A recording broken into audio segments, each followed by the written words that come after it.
Hey everybody. Hello, Omar. Omar's first. He says, "What's up, DW? You always stream so late. I was about to go to bed." I do, man. Yeah. I stream after I put my own family to sleep. And sometimes when I do that, I fall asleep too. And then my eyes just open at like midnight. Or I guess 11:30 my time, and I go, "Oh yeah, I was going to stream tonight." So, I mean, otherwise, my two young boys are just tornadoing through the house. No quiet, no peace. Yeah. But if you were about to go hit the hay, man, do it to it, brother. Don't let me keep you up. Sleep is more important than spookies. Duchess is here. Hello, Duchess. Welcome. Glad you're here. Happy to see you.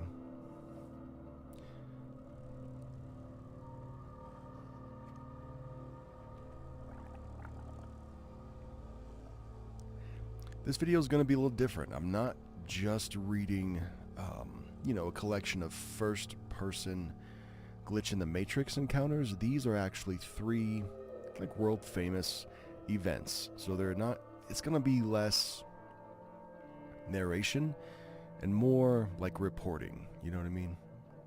I don't know. Think video essay. I'm going to try and get 3 in here if my voice can hang in there. And then we'll see if that becomes a video, and we'll see how that video does. And if it does good, we might do some more. But if it does bad, Omar, you know the drill. We don't do those anymore.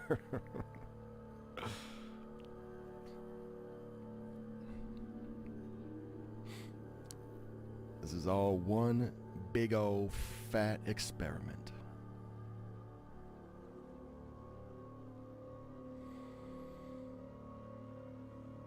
Duchess says, "I can't wait." Me neither, man. I'm excited to do this kind of video, I've kind of figured out the usual format of my channel, and that's just, at least for the last, month and a half, it's just been, find 10 glitch in the Matrix stories, read them,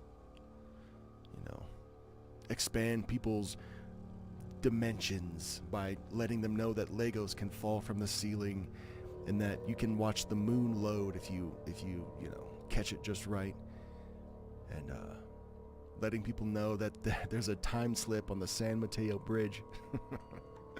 So yeah, we do all that, but this one's gonna feel a little bit different. Omar says, "If it doesn't do good, move it to the members only section." Honestly, maybe. That's not a bad idea, man. I've got 3 pretty good scripts.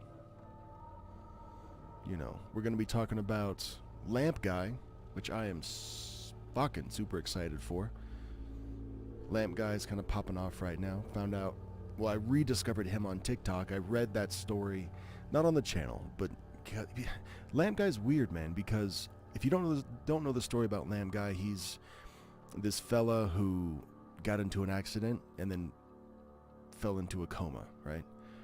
But inside that coma, he lived a whole nother life, dude. He met a beautiful woman, married her, had kids, bought a nice ass house, did good on his job. He was setting up a future for himself.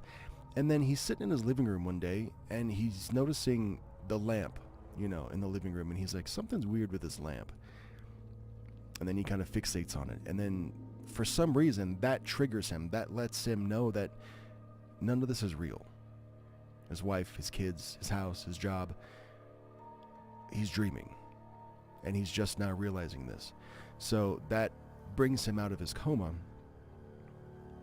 And now he's got to deal with the realities of living this life, inside this dream that he now has to let go of. And I don't know, it's pretty damn emotional. So he's trending right now again, 11 years later. So I'm going to talk about that. We're going to talk about Amelia Earhart. She allegedly, and we'll get more into the details, in the scripts, but she allegedly relived the same last day of her life over and over and over again. And somebody has what they call proof And then finally we're going to talk about the Philadelphia experiment, where these naval ships were kind of cloaked in, I don't know, I'm just going to call it an invisibility cloak. Yeah, I remember the San Mateo Bridge, yeah. Like the Navy was messing with invisibility cloaks so that you couldn't see their ships on radar. I don't know. I don't know much about that one, but I guess I'll learn as I go and as I read it, but that's the idea, man. So yeah, we're not doing 10 Glitch of the Matrix stories. We're doing 3 like deep dives into 3 different famous, you know, I'm calling them events. All right. Oh, it's reading time. Shit. Okay. I didn't realize my timer ran out. Oops.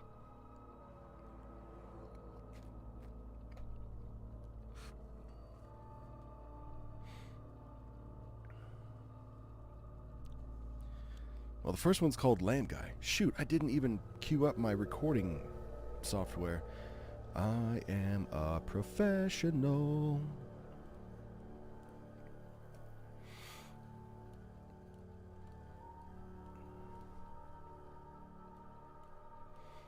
Duchess says this is gonna be good. I think so too.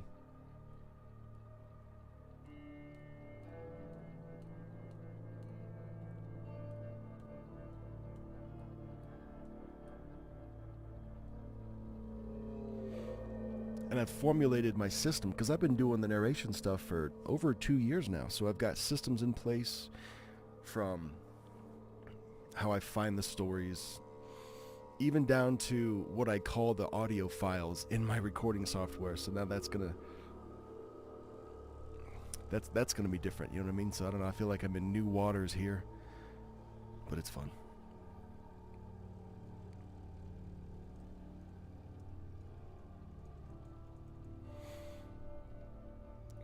I guess I'm gonna call it 3 Famous Glitches 1, because I don't know what the heck else to call it, dude.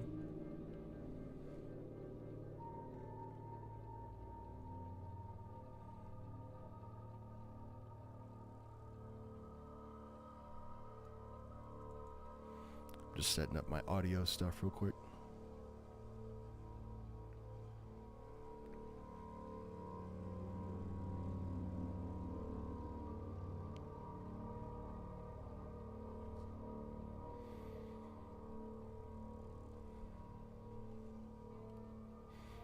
Do we like the image loop that I have going on here?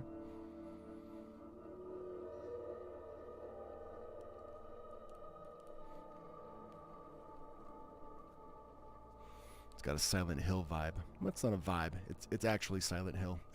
it's an image from the remastered Silent Hill 2.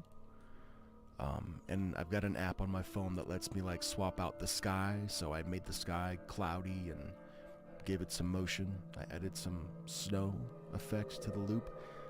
But you know, if you know Silent Hill, that's not snow. Duchess likes the loop. Nice. Alright, guys.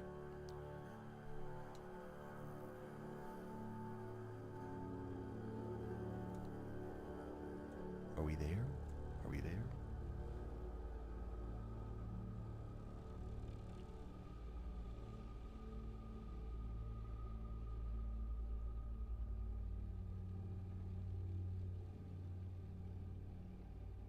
I guess we just go in. Here we go. We're recording. Everybody be quiet. I'm recording.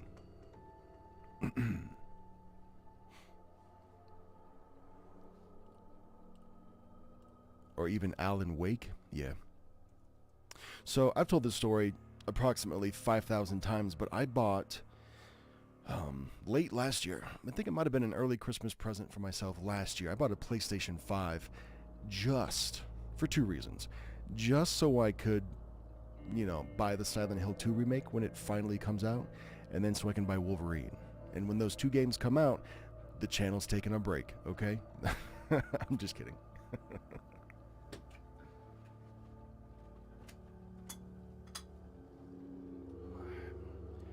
Dropped my clicker.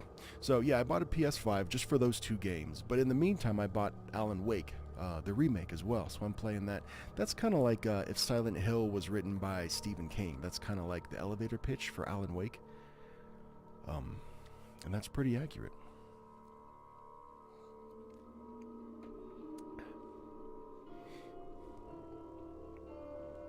I'm an Xbox guy. We have both. We play the PlayStation more than the Xbox. But yeah, dude, I grew up as a PlayStation dude. PS1, PS2. I got down on some Tony Hawk's Pro Skater. Then I fell into my own coma.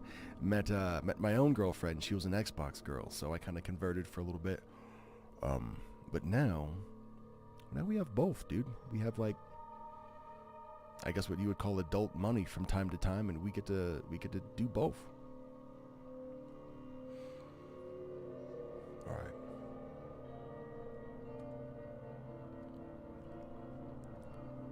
"11 years ago, a story titled, 'Have you ever felt a deep personal connection to a person you met in a dream, only to wake up feeling terrible because you realized that they never existed?' surfaced on Reddit. This story, now known as the Lamp Guy story, resonated deeply with countless readers, sparking discussions about the nature of reality, the power of dreams, and the bittersweet beauty of a life unlived. The story follows an unnamed protagonist who suffers a car accident and falls into a coma. Inside the coma, he experiences a vivid and fulfilling life. He finds love, he builds a family, he achieves professional success. However, one day, while admiring his red lamp, he becomes fixated on its details, noticing its imperfections and questioning its reality. This triggers the realization that he's trapped within a dream. Upon waking from the coma, the protagonist is faced with the harsh reality of his situation. He's lost years of his life. His loved ones are gone. I mean, the beautiful woman he married, the kids they had, the nice house, the job, it's all gone, and his dreams for the future lie shattered. The pain of losing the life he experienced in the coma is, well, in a word, immense.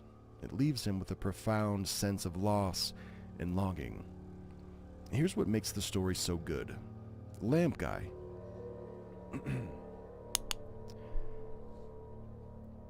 Here's what makes the Lamp Guy story so good. Dreams are a universal human experience, often blurring the lines between reality and imagination. This story taps into our collective fascination with dreams and the possibility that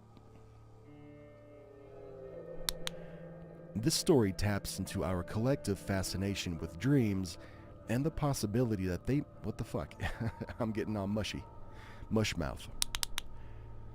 The story taps into our collective fascination with dreams and the possibility that they might offer a glimpse into alternate realities. The loss that the protagonist felt... What the fuck?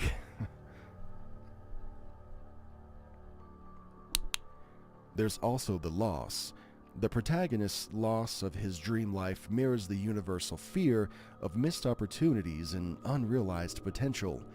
The story evokes empathy and compassion, allowing the readers to connect with the protagonist's grief and struggle to adapt to his changed reality. The story raises questions about the nature of reality and the boundaries between dreams and waking life.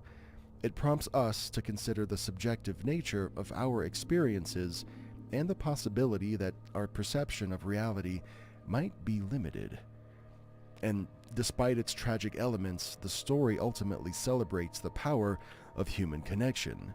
The love and happiness that he experienced in his dream life, even though it was an illusion, highlight the importance of human bonds and the lasting impact that they leave on us. This is the legacy that the story is going to leave behind right here. 11 years after its initial posting, the Lamp Guy story continues to be shared and discussed online. Its enduring appeal lies in its ability to touch upon fundamental human emotions and provoke introspection. At least for me it does. It reminds us that even within the confines of our own reality, there's a whole world of possibilities waiting to be explored. both within and beyond the realms of our conscious minds. Lamp Guy serves as a powerful reminder to cherish the present moment and the relationships that we have, while also encouraging us to embrace the unknown and remain open to the possibilities that lie beyond our current perception of reality.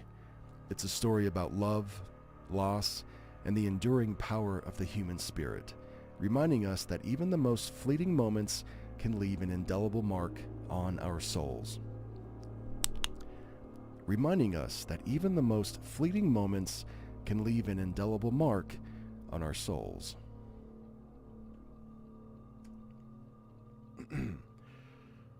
Whoo! Click. Sup, guys? Amy's here. Let's all get the Amy sound effects out. Yeah! Glad you're here, Amy. Here's what we're doing. So, I've got 3 kind of world-famous Glitch in the Matrix events, and I'm more like reporting on them. You know what I mean? So we're not doing the 10 Glitch in the Matrix stories. Repeating myself now. But there are 3 kind of still badass events that I just want to cover and talk about.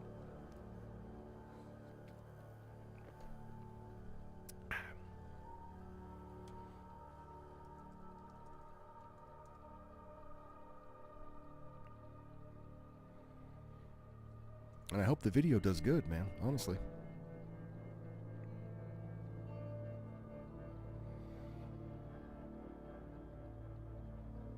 SBG.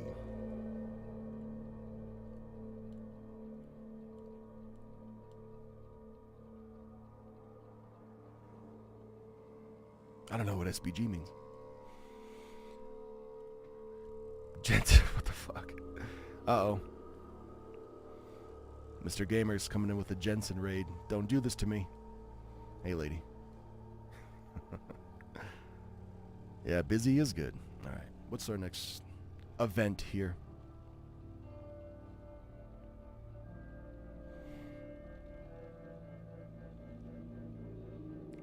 Sweet Baby Gang. Okay, what's that from? That's an inside thing that I'm not on the inside of.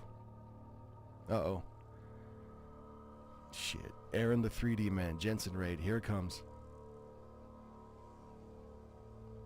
I'm getting raided. Shadow Legend. Incoming.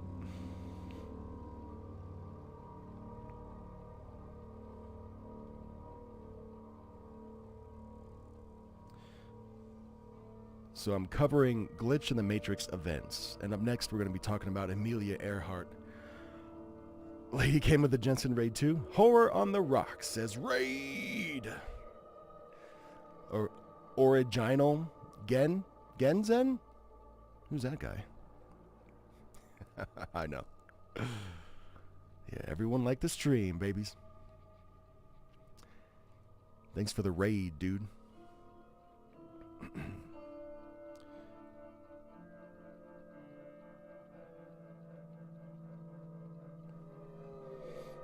Hope you're doing good, Jensen. Amy says, not gonna lie, I might be part of the raid too. Yeah, cool. Let's raid it up. Let's raid it up, man. Let's raid it up. Hallelujah, let's raid it up. I'll start the next topic here in a sec.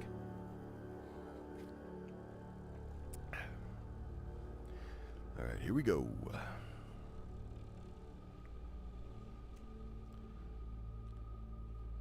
In the realm of unsolved mysteries, few captivate the imagination as much as the disappearance of Amelia Earhart. Her ambitious attempt to circumnavigate the globe in 1937 ended tragically, leaving behind a legacy of unanswered questions and speculation. Among the theories that have emerged, one stands out for its eerie and intriguing nature: the time loop of Amelia Earhart. Here's the vision. In 2012, Amelia Smith, a woman with no prior connection to Earhart, started experiencing vivid visions and dreams. These dreams were not mere figments of her imagination, they were detailed accounts of Earhart's final moments. Smith saw Earhart stranded on an island, living the same day repeatedly, trapped in a seemingly endless time loop.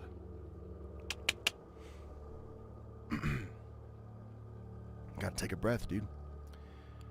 Derek, you want to read the same story again or what? I would love to. Oh, I'd love to, dude. No joke. There are moments in my, what the fuck is it called? Narrating career, dude, where I'm editing a story. I'm finding images that are kind of like B-roll that are like related to the story. And I'm going, you know what? Why does this sound familiar? And then it clicks. I read this story 6 months ago. I didn't recognize the title when I asked for permission to read it again. I didn't recognize the story when I read it again, but it's just during the editing phase, I'm like, what? I know this. And it's not from reading it an hour ago. It's because I read it 6 months ago. So I do be reading stories again. That's kind of a wild thing, man. So real quick, Rocky, Horror on the Rocks, he lets me know today that one of the stories that's in my video that dropped today, he read that same story. It's a Glitch in the Matrix story. Surprise. Like a year ago. Which happens. You know, on YouTube there's hundreds, probably thousands. I don't know how many narrators there are, but we're fucking out here, man. So it's not uncommon for one narrator to read the same story that another narrator does. Happens all the time. But to use the same background music underneath the story, that's the weird part. We both use the same ambient track. And I think Rocky did it better. He says I did it better. I don't know, dude.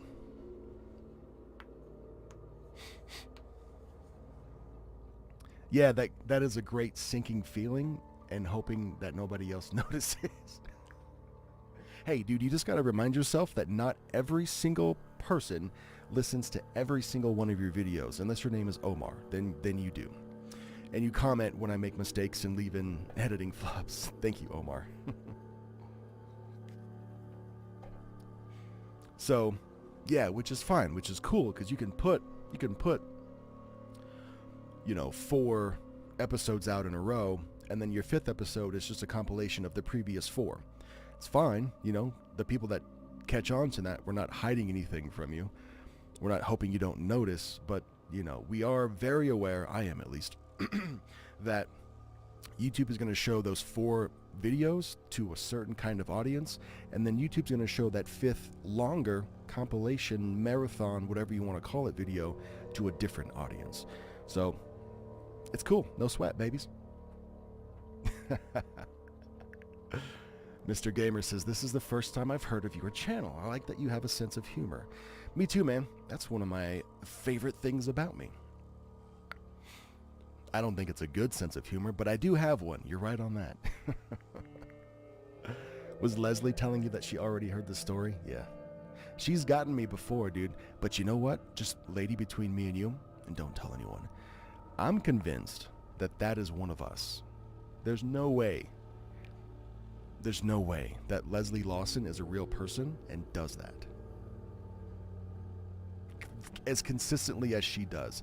So I'm convinced it's one of us just trolling. It's a narrator that's just having fun, and they've not come out yet.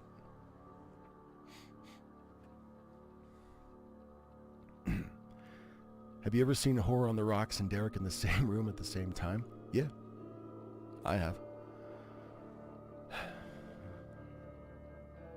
But that was just a one-time meetup that we don't ever talk about. Plot twist, Jensen secretly promoted his new channel. You sound identical to Jensen? Nah. I'm way more handsome, that's for sure. Thank you, though.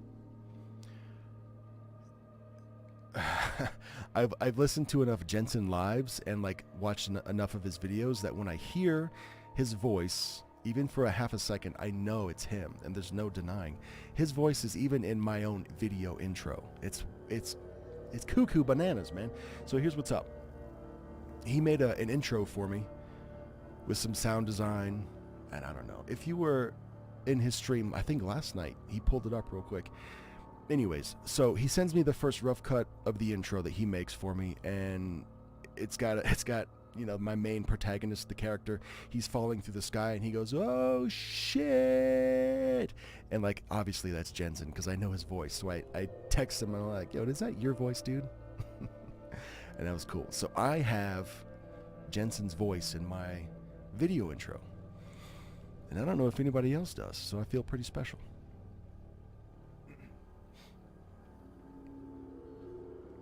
Cryptic says, hey, did you check out the story I sent yet? Yes, I did. And if I have time tonight, I might read it.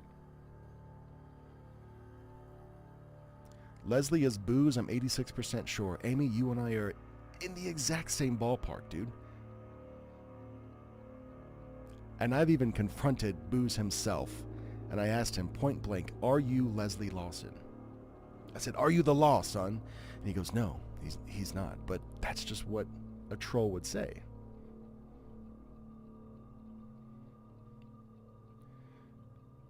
Jensen says, it's true. You think I look good. It's true you think I look good. Looking at Derek is like looking into the face of God.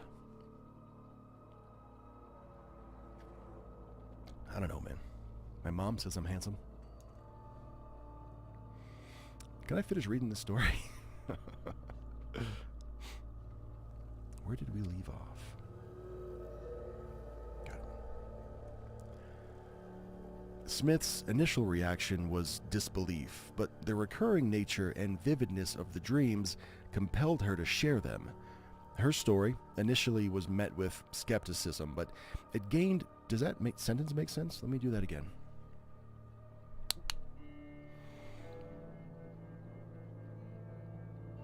Her story, initially met with skepticism, gained traction as she shared her visions with friends, family, and eventually the media. This is what fueled the mystery. The details that Smith revealed resonated with Earhart's final radio transmissions, adding... Excuse you. This is what makes this event even more mysterious. The details that Smith revealed resonated with Earhart's final radio transmissions, adding a layer of credibility to her claims. Smith described Earhart struggling to find her bearings, surrounded by dense jungle, and unable to communicate effectively. These details matched reports of Earhart's frustrated attempts to contact the what the fuck is that word? The Itasca? I gotta look that up. Booze birthed Leslie? I think so. That's just between us, though. Thank you.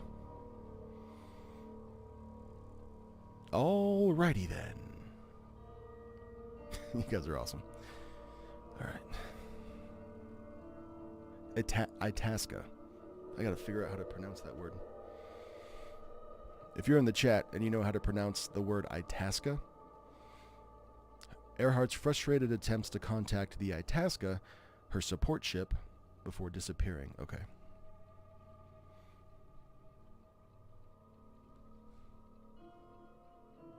I gotta YouTube Itasca and hope that somebody pronounces it super quick.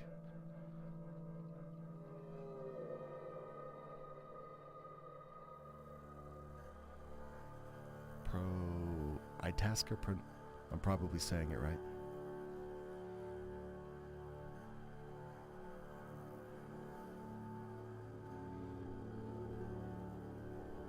PronounceNames.com.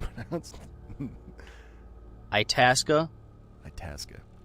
This stream is sponsored by PronounceNames.com.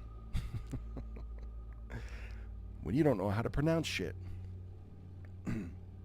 Itasca? Yeah, you got it, Rocky. We was right the whole time.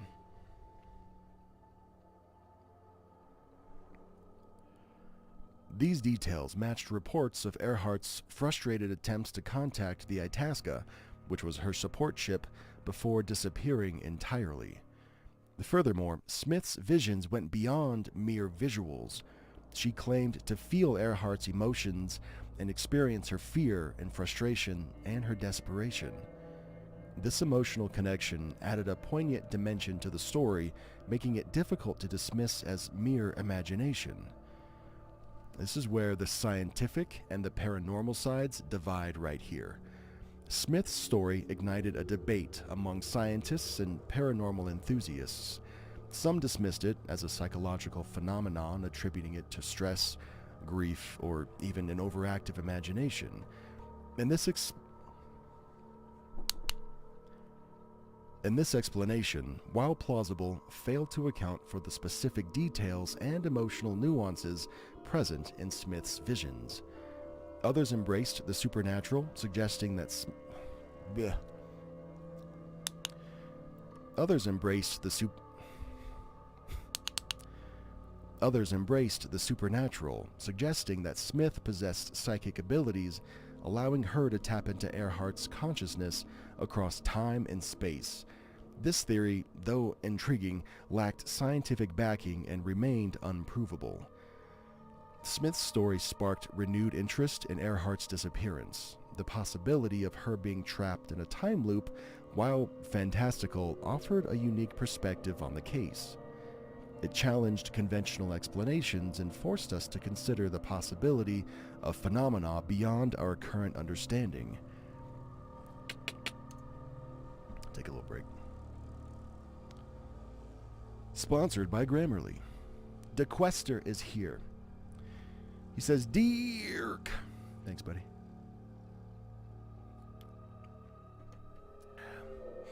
Get out of my laboratory.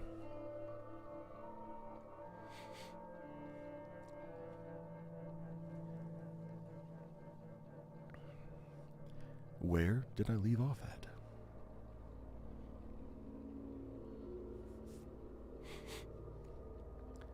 Let's explore this time loop phenomenon a little bit more. The concept of a time loop isn't unique to Earhart's case. Similar stories have emerged throughout history, often associated with traumatic experiences or near-death encounters. These cases, while lacking physical evidence, offer intriguing glimpses into the human experience and our perception of time. The time loop phenomenon has also captured the imagination of science fiction writers and filmmakers, creating narratives that explore, is it fucking obvious that I'm reading? I hate this shit. I want to sound more natural. Jensen, help! Jensen, help me! I want to be able to read, but not sound like I'm reading. Let's do that again. The time loop phenomenon has also captured the imagination of science fiction writers and filmmakers, creating narratives that explore the complexities of time travel and the consequences of altering the past. Stories like Groundhog Day and Russian Doll have popularized the concept, inviting audiences to question our understanding of reality and the potential for temporal anomalies.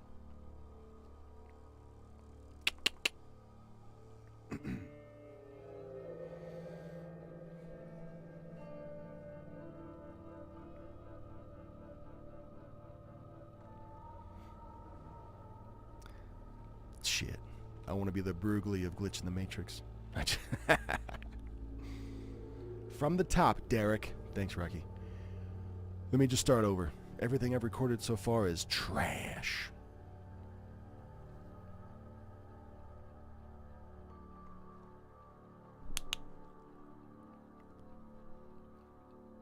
While the veracity of Amelia Smith's visions may never be definitively established, her story serves as a reminder of the vast unknown that surrounds us. It pushes us to question the boundaries of reality and explore the possibility of phenomena that defy our current scientific understanding. Whether the time loop of Amelia Earhart is a fascinating anomaly or a figment of the imagination, it still remains a compelling narrative that sparks curiosity and ignites our desire to unravel the mysteries of the universe. It reminds us that the truth may be stranger than fiction, and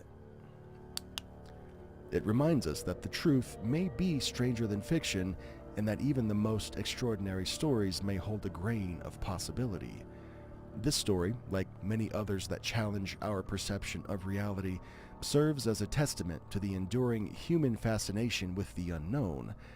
It's a reminder that the world is full of mysteries waiting to be discovered, and we may yet find ourselves on the precipice of understanding the truly extraordinary. I was burping as I said that last word. Excuse you. and we may yet to find ourselves on the precipice of understanding the truly extraordinary.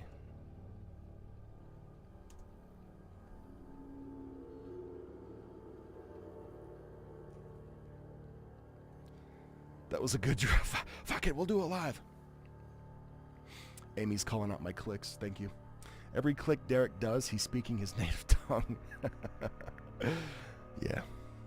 I have. So, Mr. Gamer, since you're new here, let me fill you in on the Derek lore, okay? It's pretty deep.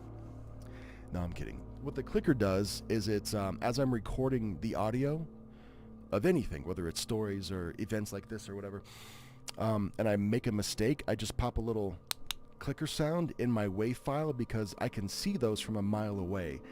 They're just like two giant waveform spikes that when I zoom out in my audio recording software, I get to see my words. I know what it looks like when a human talks, but then I see this giant spike in the waveform, and that tells me that there's a mistake right there that I need to fix.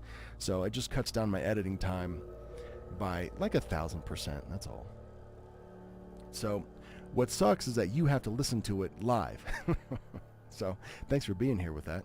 And there are some, Amy, there are some narrators that will just abuse the shit out of this clicker, dude. They'll flub a line and they'll go, like, fucking shit. And then that's not helpful for me, you know? Like, I don't think you want to listen to that. And I've got a system. If I mess up once, it's 1 click. If I mess up that same line twice, that's 2 clicks. 3 times is 3 clicks, so on and so on. Yeah, I did buy 2 clickers, dude, and this is kind of my own glitch in the Matrix story. Thank you, Omar, for bringing that up, man. I bought one of these dadgum dog clickers from Amazon. They're like $3. Bought it. It was delivered. I brought it downstairs to where I record. Put the clicker on the desk. I said, I'm going to need this later. I'll leave it right here. Later that night, I come downstairs to record something, and I'm looking for the clicker because I'm excited to use it because I'm a fucking materialist and I just like having things. And I can't find it. And I go, okay, whatever, dude. So I go on to Amazon. I buy a second one. It shows up. I open the package. I do the exact same thing. I bring that second clicker downstairs to my recording area, and on my desk is the first clicker. So now I have 2 clickers, man. And clicker... Rocky says, clicker is obsolete. Not old, just obsolete. Stop recording is way better, but I can't confirm him. But I can't convert him to the light. Yeah, I don't know, dude. No. I've done start stop, and for me, the click click click click click click method is just faster.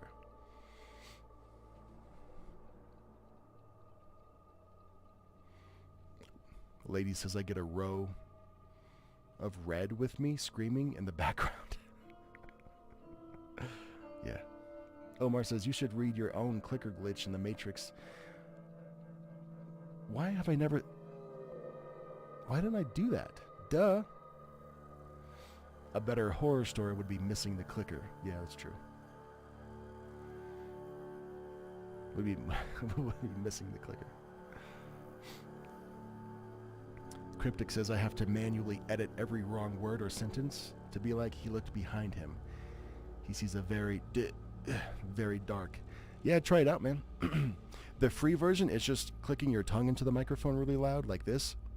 Just making that sound. It produces the same audio spike. And honestly, man, you don't even have to go back. As long as you're confident in your delivery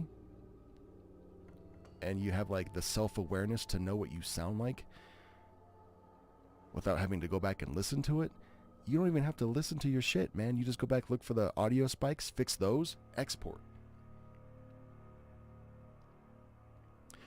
My brother in horror. Start stop already has your cuts in the audio. I don't give a fuck.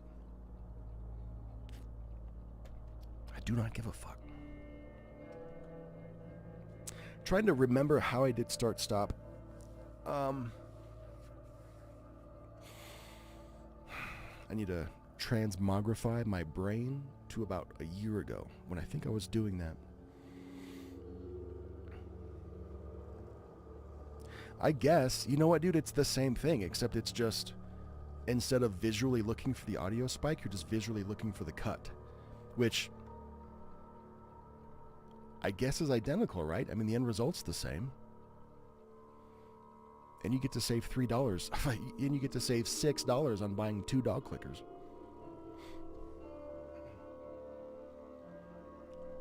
If you want to get ethnic while you're recording, which of course I do, just get yourself a pair of...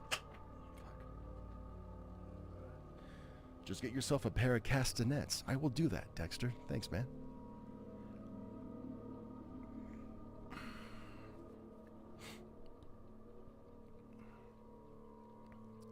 So for those that are just popping in, thank you, love you, glad you're here. This stream is a little bit different than what I normally do. Normally on the channel I'll find 10-ish ballin' ass Glitch in the Matrix stories that I have permission to read, of course. And I just kind of cruise through those. But this one's very different. I've got 3 kind of world famous Glitch in the Matrix events that I'm more or less, I don't know, reporting on or like highlighting. It's less narration, more video essay, I guess. Mostly because I don't have permission to read the Lamp Guy story, because that was a throwaway account from 11 years ago, but I still want to talk about it.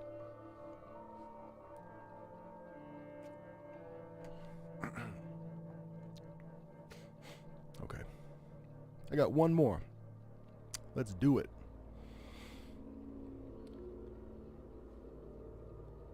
Space bar, start, stop. It's easy and quieter, but I'm just here for you because I want you to be the best you can be. Thanks, man. You know what, man? Come over to my house and say that. Come over to my house and show me how stop start works, please. Honestly, I need it. Thank you.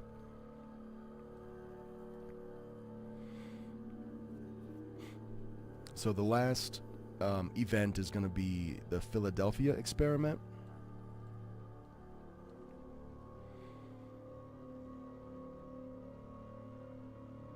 And I think I found it. Yeah, I think that's where it is right there.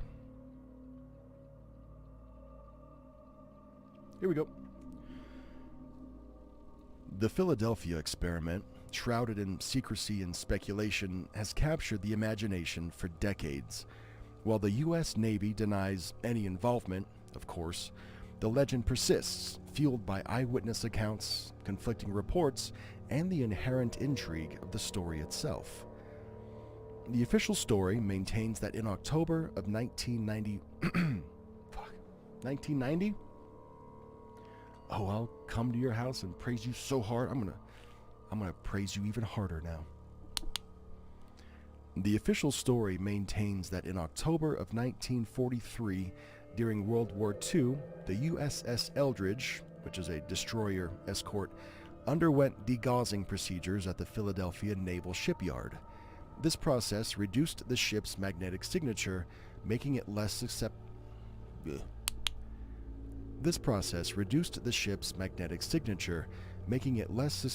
to magnetic mines. However, no documentation exists to support any claims of these invisibility experiments. Enter Carl M. Allen, whose story emerged in 1955. Allen, claimed to be a former merchant mariner, wrote a letter... The fuck? Allen, claiming to be a former merchant mariner... Mariner? Fuck, is that Mariner? Mariner. Allen, claiming to be a former merchant mariner, wrote a letter to author Morris K. Jessup, detailing an extraordinary account of the Eldridge. He alleged that during the experiment, the ship vanished in a flash of green light, only to reappear moments later with its crew suffering from various physical and mental ailments. Some, he claimed, were even fused with the ship's metal structure. Over time... But here's where we get a little contradictory. Over time, numerous individuals claiming to be witnesses or participants emerged, each with their own version of events. These accounts varied drastically, ranging from claims of teleportation and time travel to alternate dimensions. The lack of consistency fueled speculation and doubt, casting a shadow of uncertainty over the entire narrative. Some people have tried to debunk this myth. They say the Navy has consistently denied any involvement in the Philadelphia experiment, citing the absence of evidence and the lack of scientific basis for the alleged technology. They attribute the story to misinterpretations of standard procedures and the embellishment of details over time. Here's why this story carries on.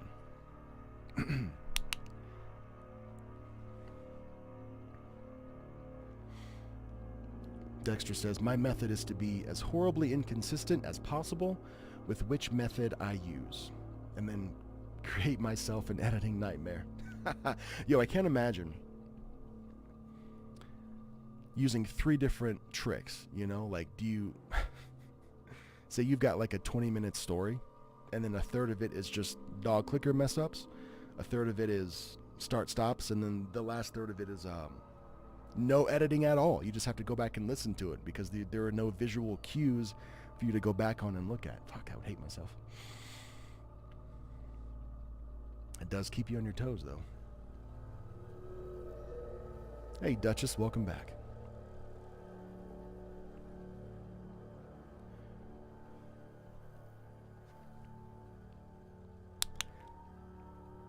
Here's why so many people still like... how do I say this? Here's why so many people still like the story today. Despite the official denials and lack of concrete evidence, the Philadelphia experiment continues to fascinate. This enduring appeal can be attributed to several factors, like the human desire to understand the universe fuels our fascination with the unknown. The possibility of technologies beyond our current grasp holds immense intrigue. The story involves real people, even if the events are fabricated. The story also involves real people like me and you, even if the events are fabricated. This connection makes the narrative more relatable and emotionally more engaging. The belief that the government is hiding the truth adds a layer of intrigue and distrust, questioning authority and sparking speculation. Also, the fact that the Philadelphia experiment has been immortalized in books, movies, documentaries, and now YouTube videos, ensuring its continued circulation and fostering the legend. The Philadelphia experiment remains an enigma. Its truth is shrouded in a fog of mystery. I gotta slow down. Let me do that again, much slower. The Philadelphia experiment remains an enigma, its truth shrouded in a fog of mystery. While the lack of evidence and official denials point to its fictional nature, the story's enduring power serves as a reminder of the human fascination with the unknown and the captivating nature of compelling storytelling. Whether fact or fiction, I don't think it matters. Whether fact or fiction, and let me know in the comments if you think this one's real or not, the Philadelphia experiment continues... What the fuck? I know, that can be better.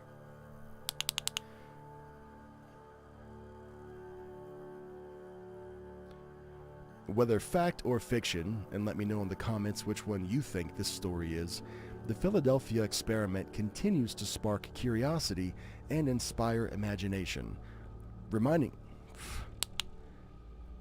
us that the universe holds secrets waiting to be discovered.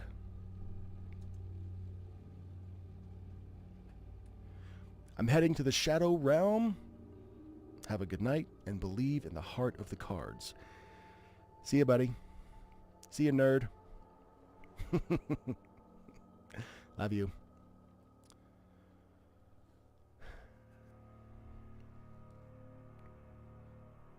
This is ending up being shorter than I thought it was going to be. It's probably going to be 15 minutes done. What?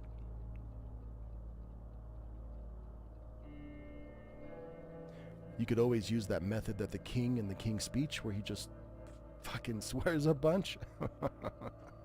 I'm trying to remain advertiser friendly, okay? Let me explain to you the way advertisers work. You see, you don't want to be... Just kidding. But during live streams, there's no rules.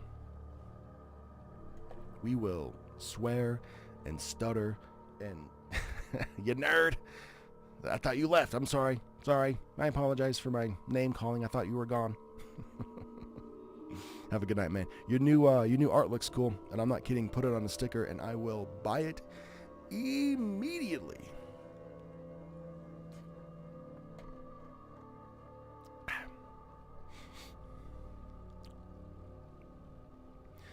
Yep, lady says all to please the YouTube gods. She knows what I'm talking about. She be knowing?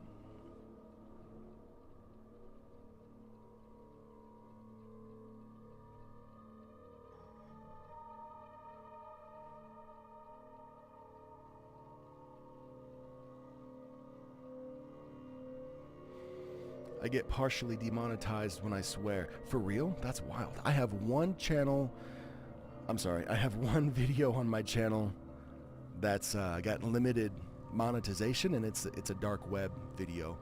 There's probably 10 dark web videos on my channel, but that's the only one that's like got limited reach and or limited monetization. I don't know how that one triggered, you know, the censor system, but none of the other ones did. I don't know.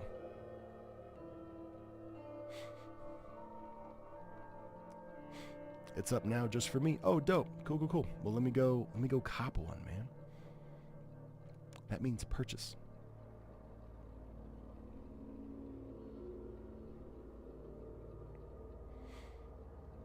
Yeah, I don't think I try to get creative with the censoring of the bad words in actual videos. Oh, and then you have to complain to them to fix it? Lame. Lame.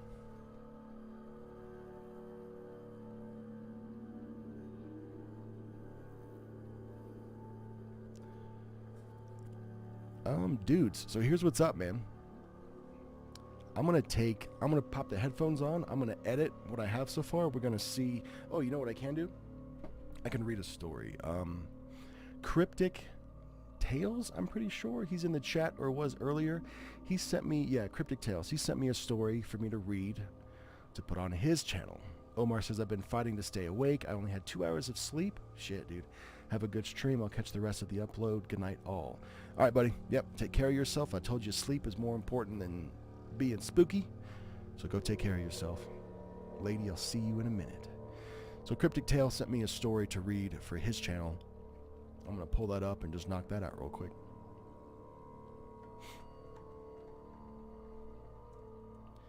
It's a short one. It's a short, scary story. But you know how it is. I don't know why I said it like that.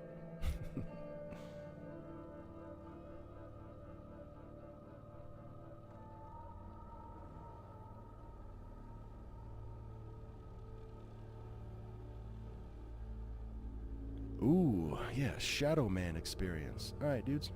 Let's do this real quick.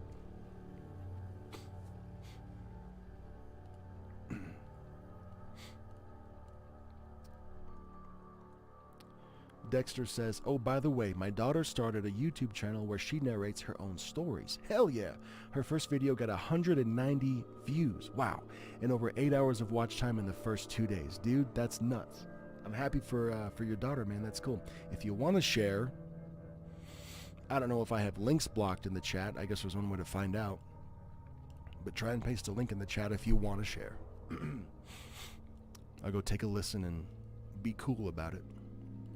Congrats to her, man. That's cool. Also, Dexter, I've been meaning for weeks now, maybe longer, to tell you that I love, I don't know if it's your most recent one or not anymore, but the way you edit like reactions and memes into your stories, that shit is so funny. And like, I like that format, and I don't know. Part of me is like, I got a bad habit of seeing something that I like and going, oh, cool, I want to do that now too. But I don't know if it'll go over well on my channel. It's doing good on yours, obviously.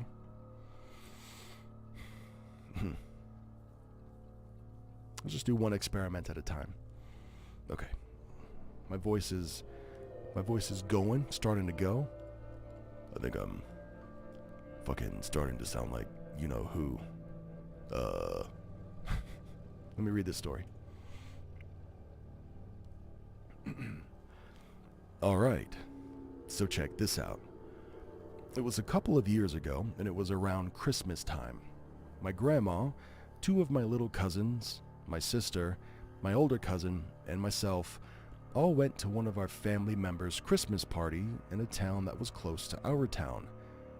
On our way back home, by the way, my older cousin and I were sitting in the very back of the SUV, my cousin said that he saw a shadow figure standing out in the middle of this field. It was around midnight. I looked and I saw nothing, but I was freaked out at the time. A couple of minutes go by with both of us being scared as fuck. Oh, Cryptic Tales, if you're still in the chat, can I swear on your channel? Do you care? I'm not swearing on mine, but I'll swear on yours if you want me to. I'll get two versions in there in case you're gone already. A couple of minutes go by with both of us being scared as fuck, and we look outside of his window and okay.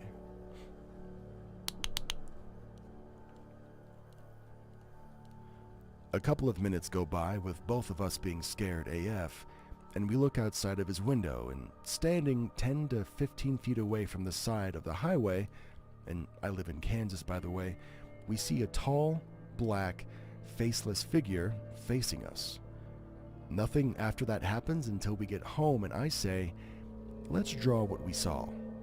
And when we were both finished, we showed each other the drawings and they looked exactly the same. We never said what the figure that we saw looked like when we were in the car. We never told each other what we saw when we were in the car, so we were both freaked out. And we haven't seen that figure ever since.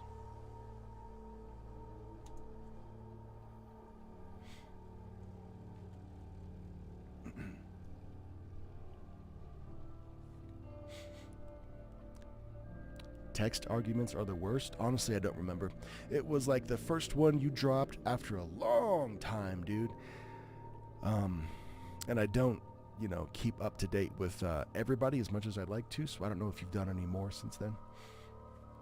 Sean says, hey all. Did I miss everything? Yeah, pretty much. Yeah, pretty much, man. Welcome aboard, Sean.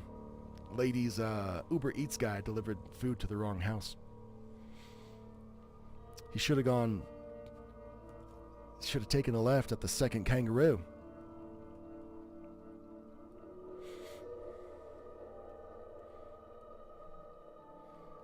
If you reach the fucking 50-pound spider, you've gone too far. Damn, my Australian accent is so bad.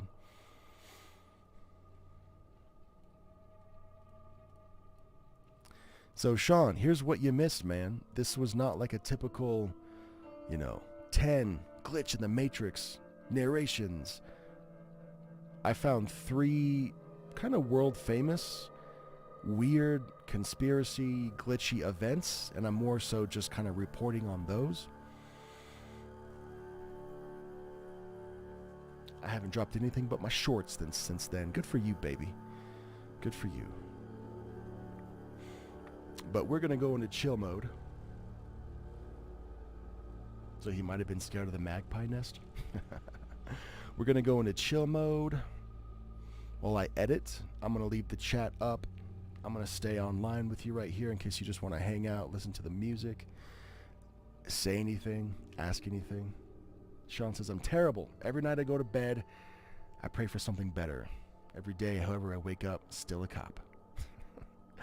Sorry, dude. Hey, man, you are appreciated and supported and loved and respected every single day by more people than you might be aware of. So you're doing good work, man. Thank you.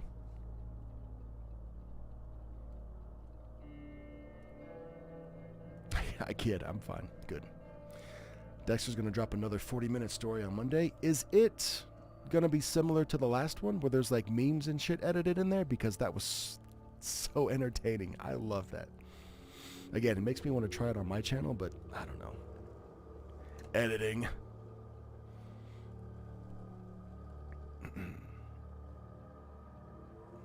It's good, man. Let's change the scenery so that there's a visual cue that we're in a different part of the stream now. How about that? Not that one. Not that one. Oh, what the fuck? Can I just...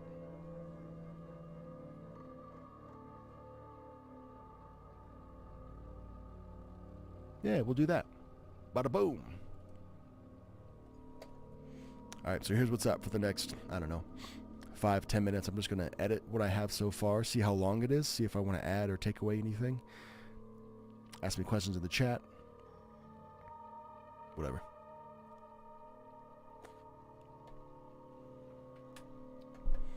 My nose is stuffy.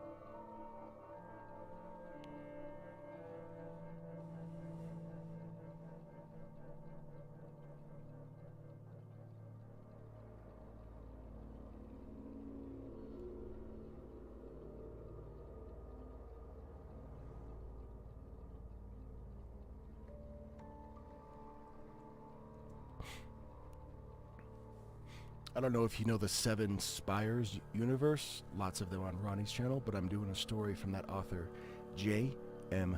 Nelson. Nope, I don't know that series.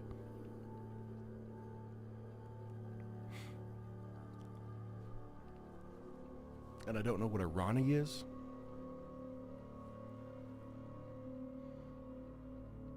Probably embarrassing myself when I admit that.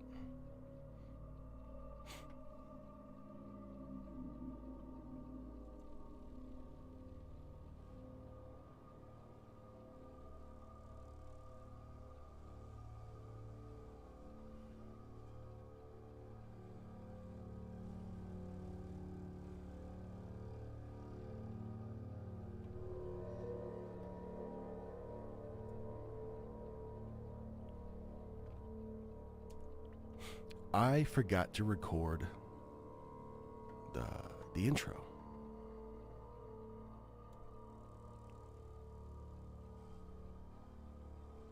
Let's do that now.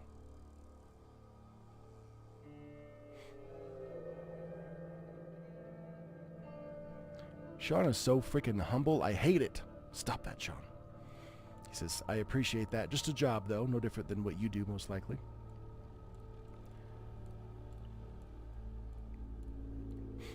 Oh, the Dark Somnium is Ronnie? Nice. I know that name. It's weird how, like, you grow up, like, not grow up, but, you know, when you get exposed to, like, narrators on YouTube, you kind of end up in, like, I don't know, pockets or something. It's almost like there's, not cliques, you know what I mean? Or maybe it is cliques, I don't fucking know. But it's like you end up in a camp, whether you mean to or not. It's just it's just like what YouTube shows you or what like your friends show you. And it's like, you know, you have, everybody knows the Let's Reads, the Corpse Husbands, you know. But then below that, there's like little pockets of creators that you either have heard of, but you've never checked out. And then right next to that pocket is the same kind of content that you're just obsessed with, that you just listen to all the time. And yeah, it's kind of this, it may be the same thing and maybe some of the same stories and stuff, but it's just, you know, I don't know how else to explain it. That's a poor explanation. All right. Gorgeous says, let's hear the intro. I'm ready. This is going to be the best one I've ever done. I got to make it good for Gorgeous over there. All right. So check this out. I don't know. Let me do that again. All right. So check this out. Yeah, I'll pick one of those. One of the best intros I've ever done in my entire 2 years of YouTube life, right there.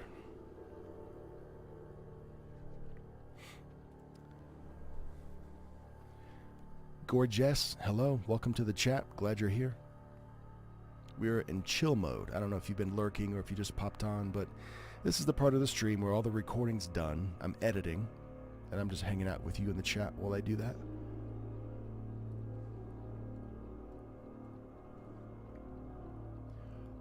He said the thing. I'm just going to rename the channel to Alright, so check this out.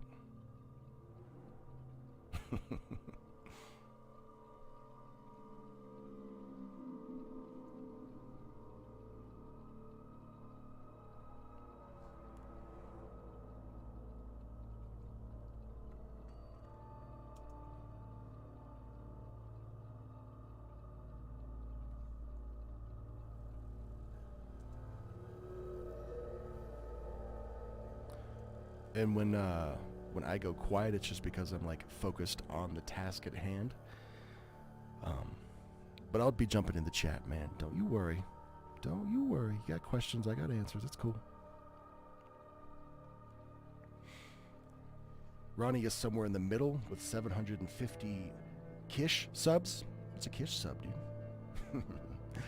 Or does similar storytelling to me, or should I say I do similar storytelling to him? Because he inspired me. Yeah. That's dope, man.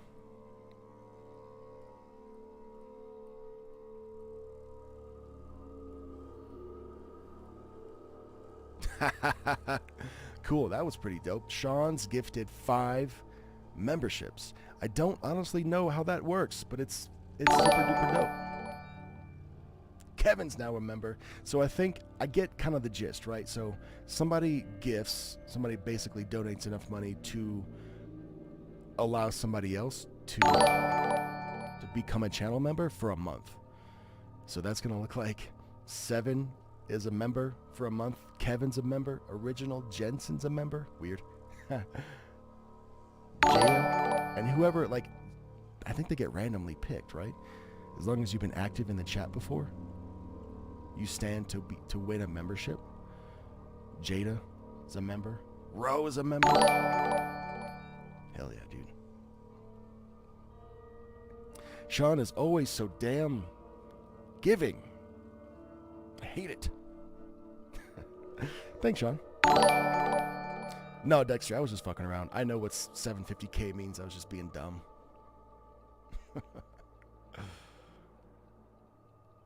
That's dope, dude. Well, hopefully, well, not hopefully, but definitely. So all 5 of those people that ended up being selected for memberships, thank you again, Sean, unlock bonus, exclusive content that nobody else in the whole wee world, I don't know why I called it wee world, has access to. I think about, I don't know how much, I don't know if I'm on a schedule of 1 a month of bonus content, or if it averages out to be more than that, but anyway. I am working with a writer who I'm commissioning to actually write monthly stories for channel members. She's working on the first story right now. So, probably starting in January, we'll get like some solid ass scheduled bonus content, but for now, I'm just throwing it out there when I can.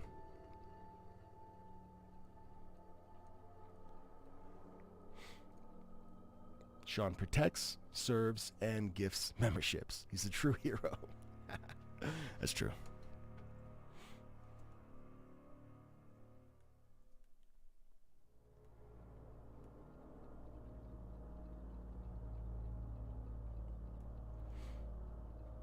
Also, you're going to be hearing me like say random shit in here. That's just because I'm adding in little ad-lib lines to the script.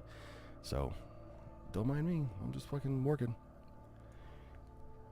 Let's talk about Lamp Guy. let's talk about Lamp Guy.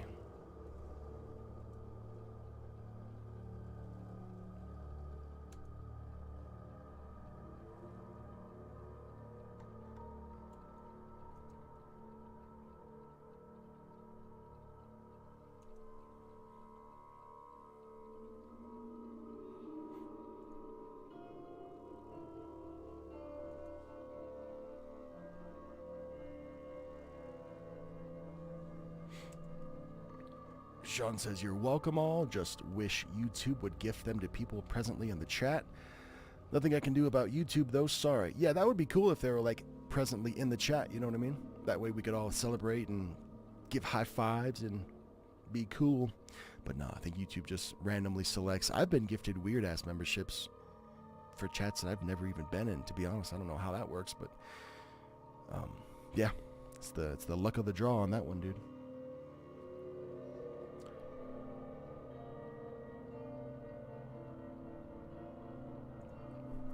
Also, if you're in the chat and you are a member now, do check out the bonus content. I'm trying to build the content library over there, so if you want something specific, I know Omar wants lo-fi narrations.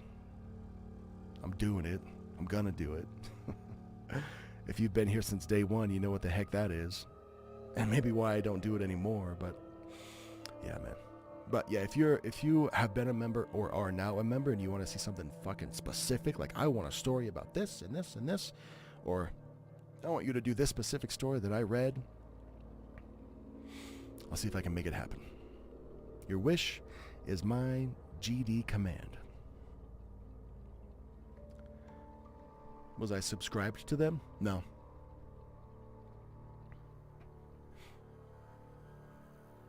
No, but it is like a notoriously shitty channel. It's a podcast channel where they talk about, I don't know, dude. I don't even know if I want to talk about it or explain it. But I've never even been to the channel. I've seen clips on like TikTok and Reels and stuff. But that my headcanon is that nobody else like wanted their memberships. So it just went down the ladder to eventually people that weren't even subscribed to the channel, been in a chat or anything, and I just ended up with one. It's some stupid ass, I don't know, dude, like podcasts where these men and women argue about what it's like to be men and women. And I'm probably being too harsh. I don't know if it's stupid ass or not, but just the way it looks and the way it's presented to me when I see it on TikTok, I'm like, I don't want to be part of this.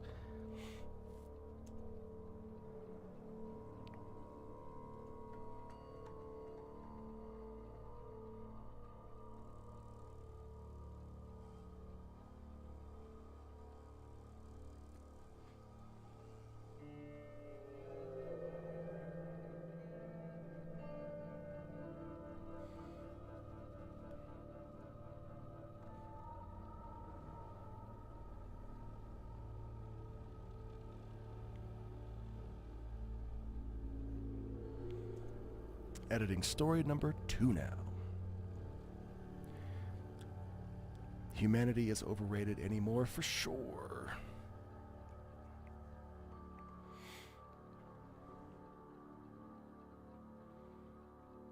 YouTube wants that channel membership money. They do, man. They be taking that 70-30 split on those suckers. On those bad boys.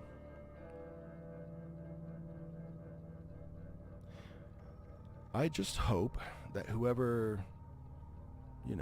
knows my channel already isn't taken aback, or taken off guard by the fact that I'm not reading 10 stories in this video. I'm just like breaking down and kind of just reporting on 3 specific events to some detail.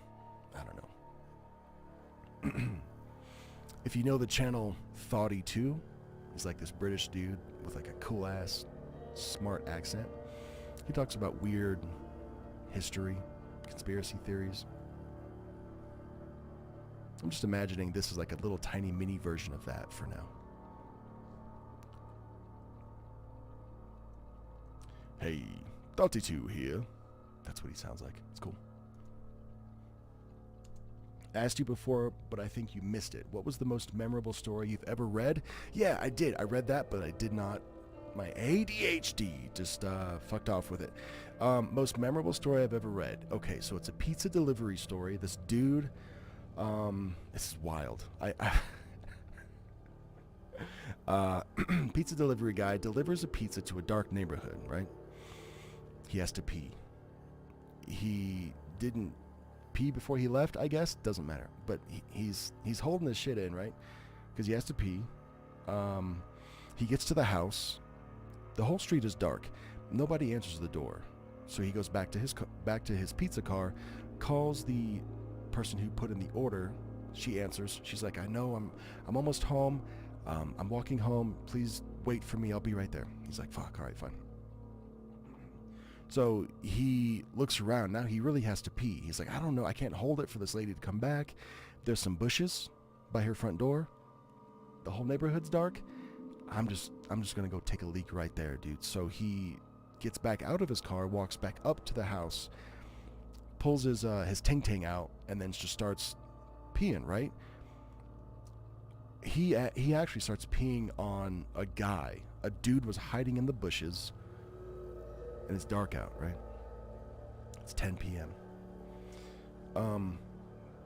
And both of their reactions are just so ridiculous. Like, the dude who's getting peed on is obviously hiding in the bushes to probably fuck up this pizza guy, and or the girl that's on her way home and doesn't know he's there.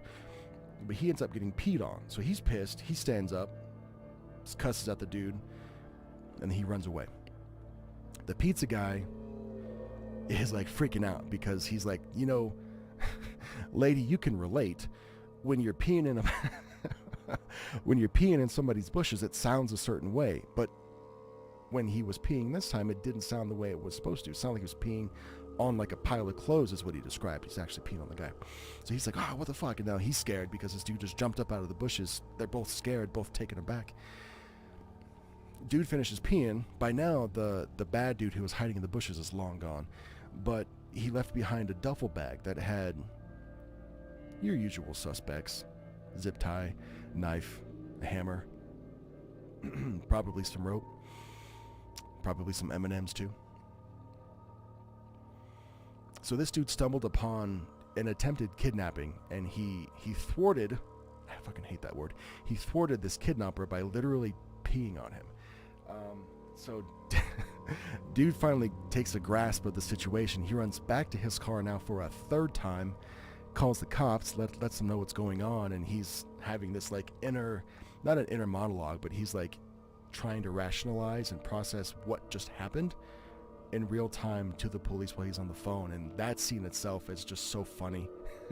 I've read it twice, and I crack up when I get to this part of the story, dude. It's so wild because he's trying to talk himself out. He's trying to justify why a dude would be wearing all black, hiding in the bushes in front of some girl's house. But he's like, you know what? That's dumb. I can't do that. This dude was bad. That was the most memorable story I've ever read. Eventually, the girl does come home. Pizza guy lets her know what happened. She's hip enough to know that that's probably her ex-boyfriend because they've been going through some stuff, and he's done weird stuff like this before. So they sit in the car together, wait for the cops to come in, check the area, whatever. Nothing happens. But yeah, you know how like that trend on TikTok where it's like, how many times a week do you think about the Roman Empire? Well, I think about that story multiple times a week. That is my Roman Empire.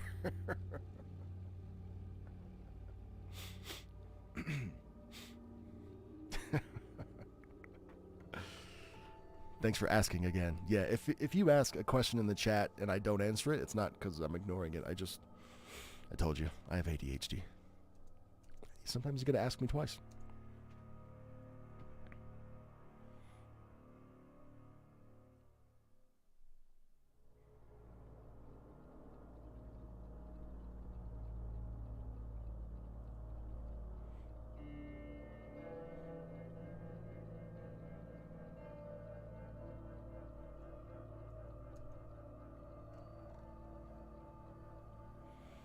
back into focused editing mode. I think importantly, aren't you going to school for history though?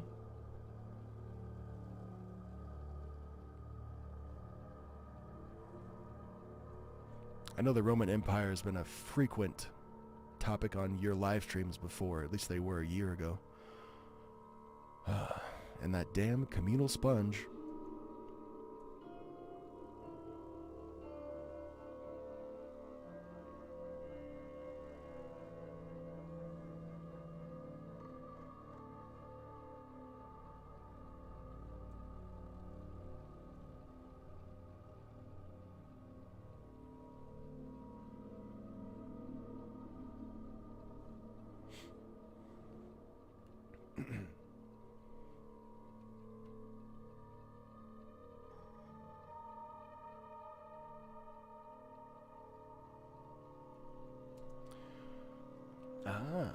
So you're part of the ADHD squad as well. Yeah, dude. You did not mention the sponge once. You mentioned it at least 11 times. Mostly after I brought it up afterwards. But still.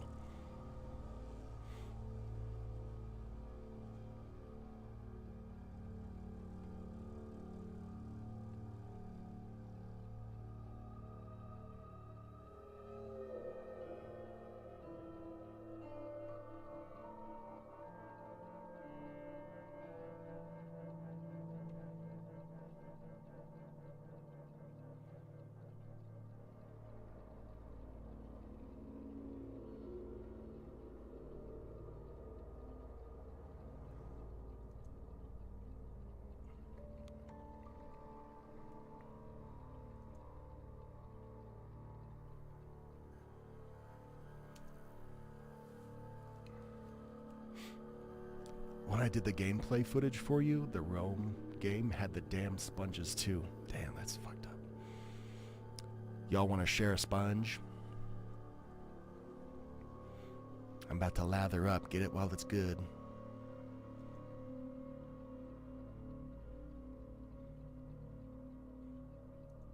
Don't let a good sponge go to waste now.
Oh, also, while I'm thinking about it, the loop that we're looking at now was made by Jensen.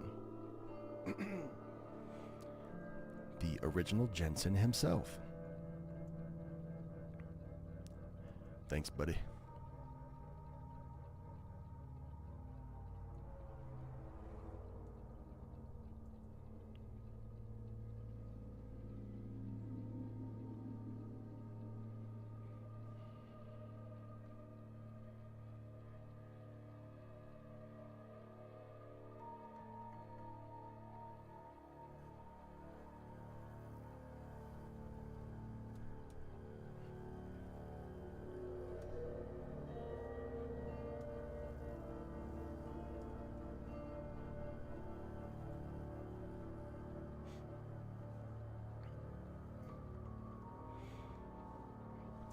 Yeah, Jensen does do amazing work, and he's so fast too, man. As long as there's nobody else putting in orders like before me or around me,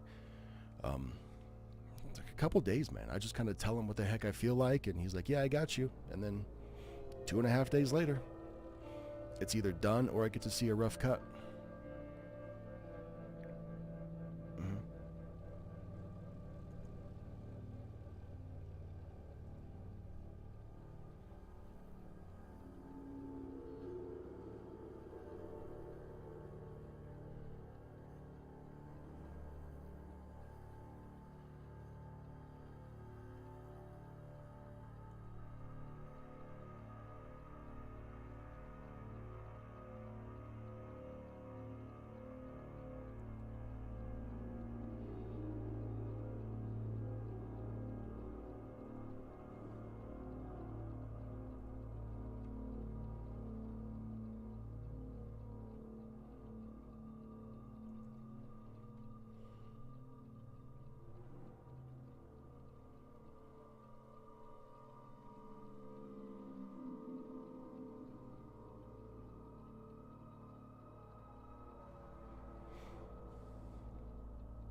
Dexter says he made a short little intro for my channel. Lady says, I'm going to get some more work from him next year. Like during live stream. Yeah, dude. Yup. Lady's getting back to work now. Me too. I'm editing. But we're in chill mode. We're still cool. If anybody in the chat wants to hear like some specific music, like it's fine. I'll stream copyright stuff during live streams. It's okay. Let me know what you want to hear, dude. I usually feel like some lo-fi or like some... You know what would be a damn juxtaposition, dude? Some jock jams right now. While I'm reading stories about Amelia Earhart secretly reliving her last day on Earth over and over and over again. Underneath some, everybody get up, it's time to slam now. I would love that.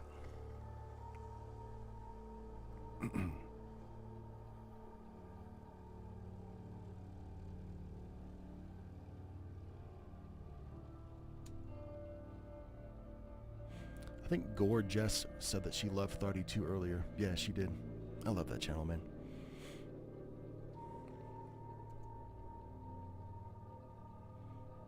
I don't know if I like the channel or his mustache more.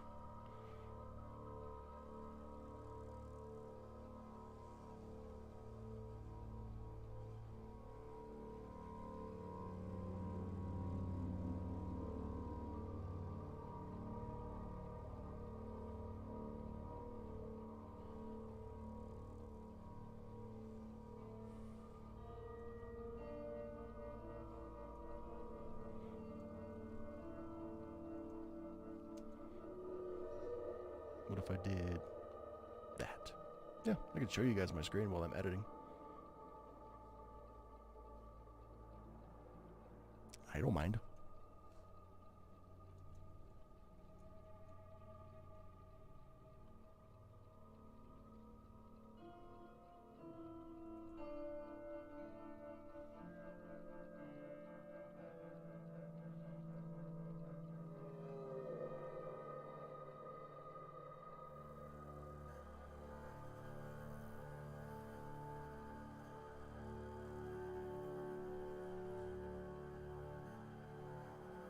Now that's music number 762,495.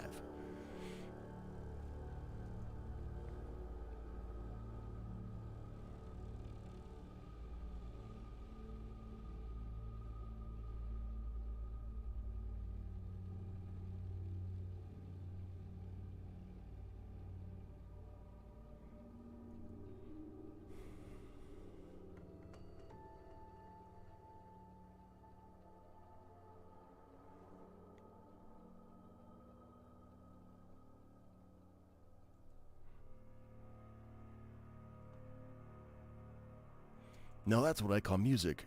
750K-ish.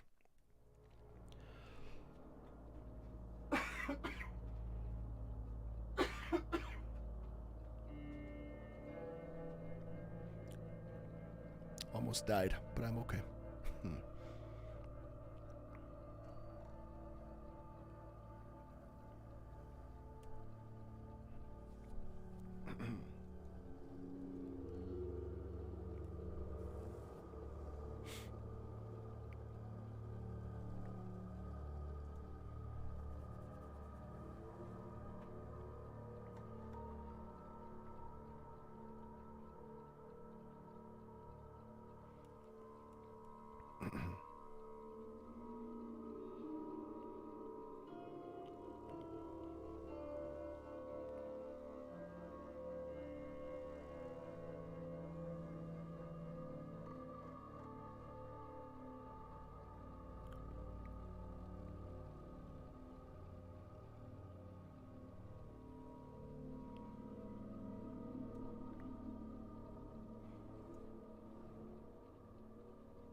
So you mean to tell me this video is 13 minutes long, man? That's it?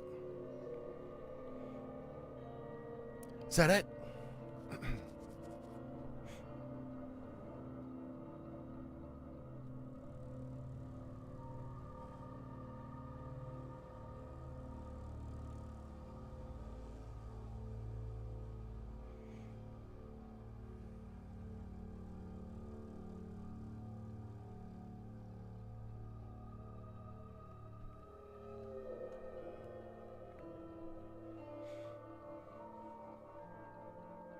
Nice delivery.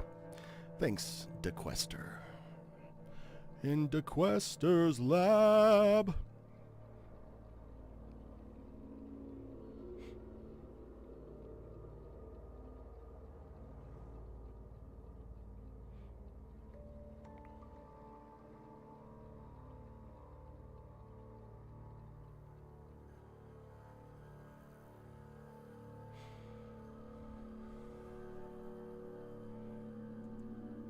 Did I miss? Did I miss a paragraph?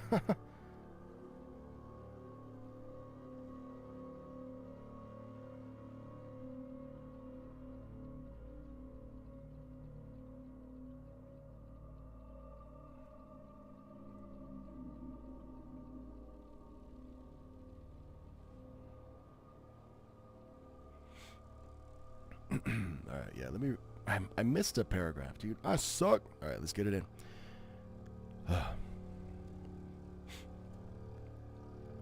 With a jolt, Lamp Guy awakens from his coma, ripped away from the life he had built and forced to confront the harsh reality of his physical limitations.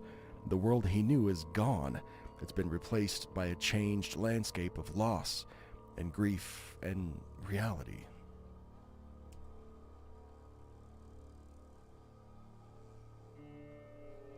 For your lathe? Am I reading that right? That's cool, man. That's a musical instrument, if I'm not mistaken.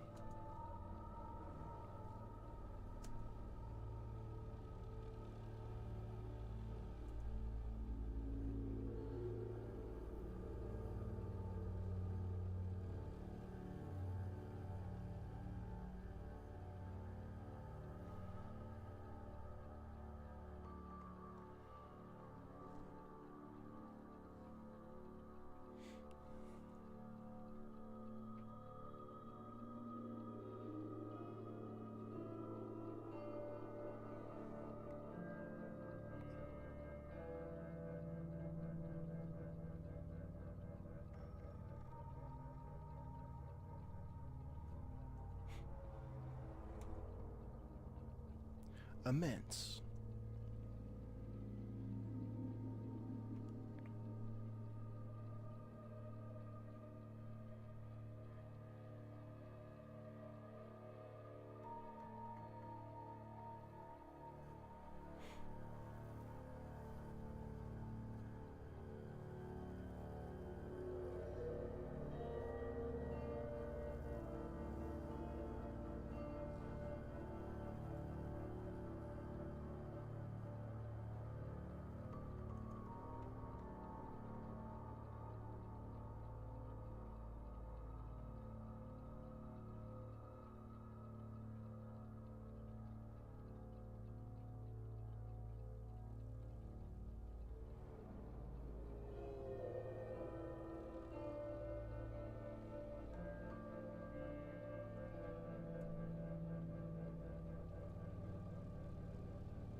Wow, that was kind of perfect. The three kind of music beds, the three audio files that I have that I wanted to use are pretty much the exact length of the video, so I don't need to cut much of anything, really. That's wild. Pretty cool if you ask me.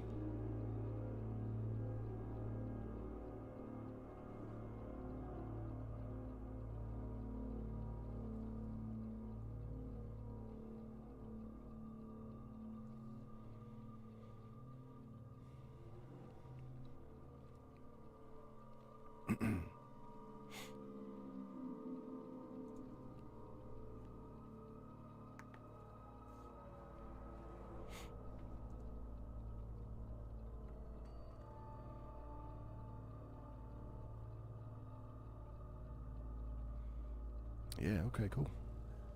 Well, Cryptic Tales, I think, has left the chat, so I am going to give him just a censored version of his story, just to be safe.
Let's see, should I put something in the very beginning-ish part to let people know that this is a different kind of video? And to leave a comment down below if you like it.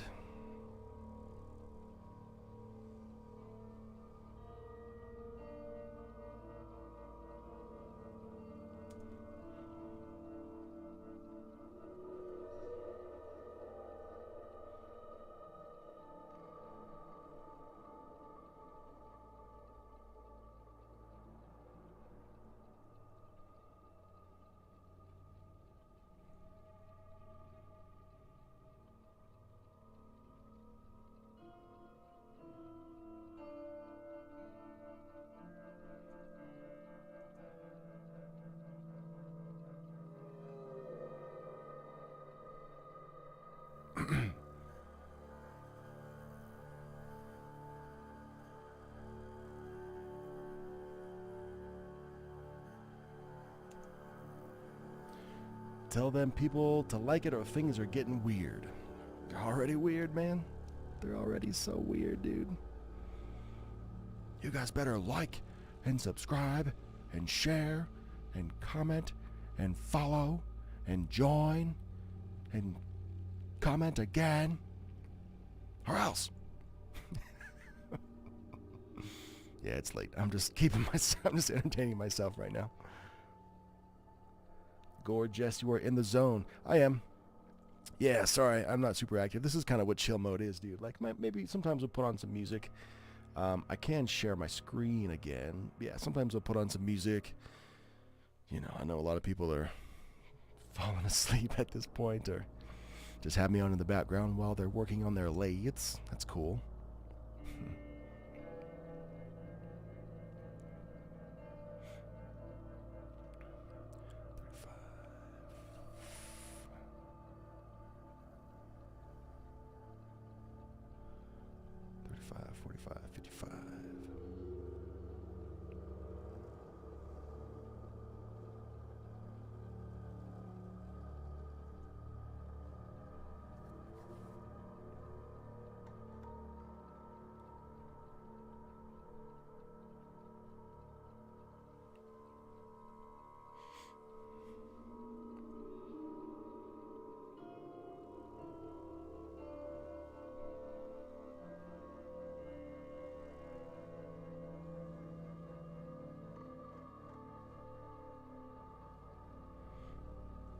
Put on some Tool or Typo Negative. LIL.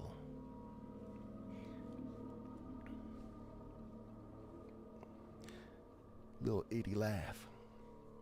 Oh, did you change your avatar already? That was fast. You did change your avatar picture, right, Gorgeous? Because that's not what I think I saw earlier in the stream. Freaking me out, man. Am I glitching? Oh my god. Oh my god.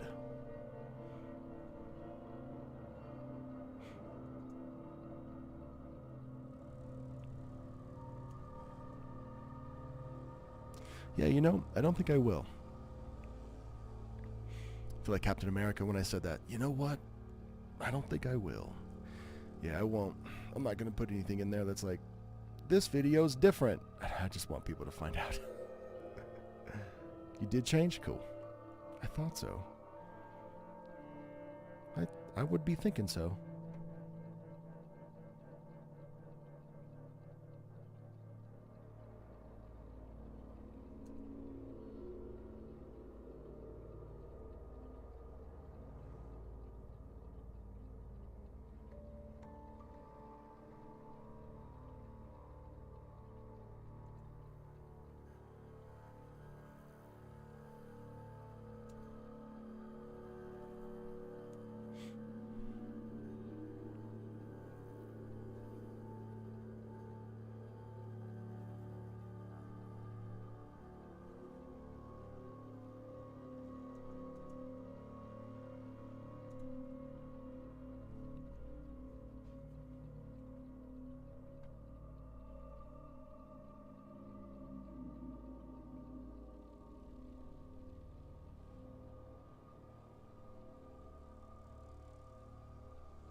I'm not even gonna put any outro music in there either, dude. I just want to get in and get out of there, man.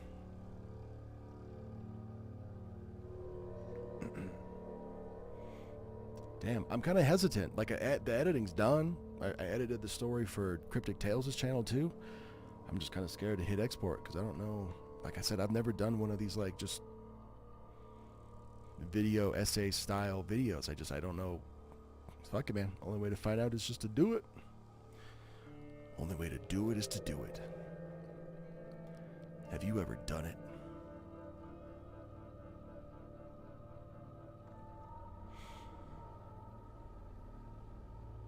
Dog goes bye-bye. Guys, I'm pretty sure that's the stream. We've been chilling for an hour and 48 minutes. I appreciate you. Thank you. Hopefully you enjoyed the content. I know the last probably 20-30 minutes was like super chill. Well, I was just in work mode.